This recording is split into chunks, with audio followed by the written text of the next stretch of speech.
Hello friends, जय हिंद जय भारत। मैं राहुल कुमार आपको अपने चैनल एडिशन स्टडी में स्वागत करता हूँ।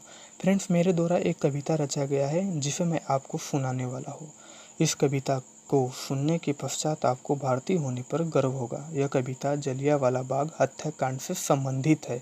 अतः कविता सुनाने से पहले मैं आपको जलियांवाला बाग हत्याकांड का इतिहास बताना चाहूँगा। जलियांवाला बाग हत्याकांड का जड़ रॉलेट एक्ट था, जिसे काला कानून भी कहा जाता है। इस एक्ट द्वारा अंग्रेजों को यह अधिकार था कि वह किसी भी भारतीय पर अदालत में बिना मुकदमा चलाए उसे जेल में बंद कर सकते थे। 13 अप्रैल 1919 को जलियांवाला बाग में इसी रॉलेट एक्ट के खिलाफ एक सभा बैठी थी, पर किसी ने इसकी जानकारी जाकर जनरल डायर को दे दिया। जनरल डायर 90 सैनिकों की टोली लेकर आया और बिना चेतावनी दिए ही सभा में अंधाधुंध गोलियां चलवा दिया, जिसमें लगभग 1000 लोग मारे गए और 3000 लोग घायल हुए। पर एक 15 वर्ष का बालक जो पूरी तरह बच गया था, परंतु उसने जनरल डायर की क्रूरता को बड़ी पास से देखा था और उस बालक ने वहीं पर प्रतिज्ञा ली कि मेरे जिंदगी का एक ही लक्ष्य है, मेरे हाथों जनरल डायर की मृत्यु। उस बालक का नाम उधम सिंह था, जिन्होंने काफ़ी संघर्ष के बाद लंदन में जाकर जनरल डायर को मारने में सफल हुए। इसके बाद अंग्रेज़ों ने इनको फांसी दे दी। तो फ्रेंड्स, अब मैं चलूँगा अपने कविता पर। आइए मैं आपको अपना कविता सुनाता हूँ।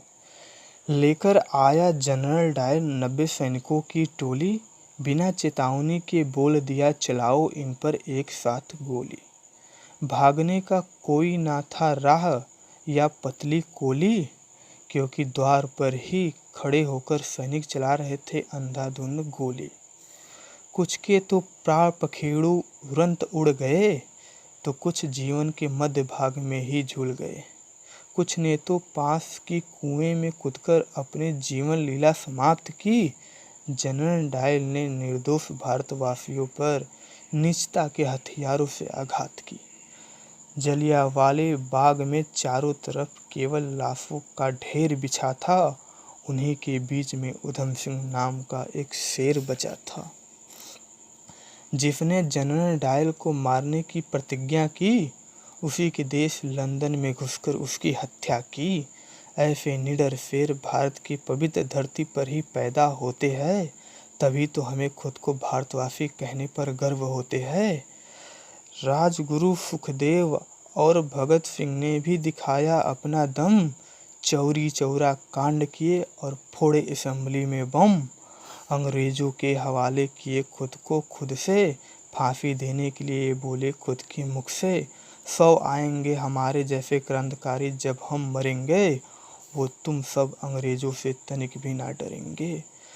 खुद से ये तीनों चढ़ गए फांसी पर, खुशी से देशभक्ति गीत को गाते हुए।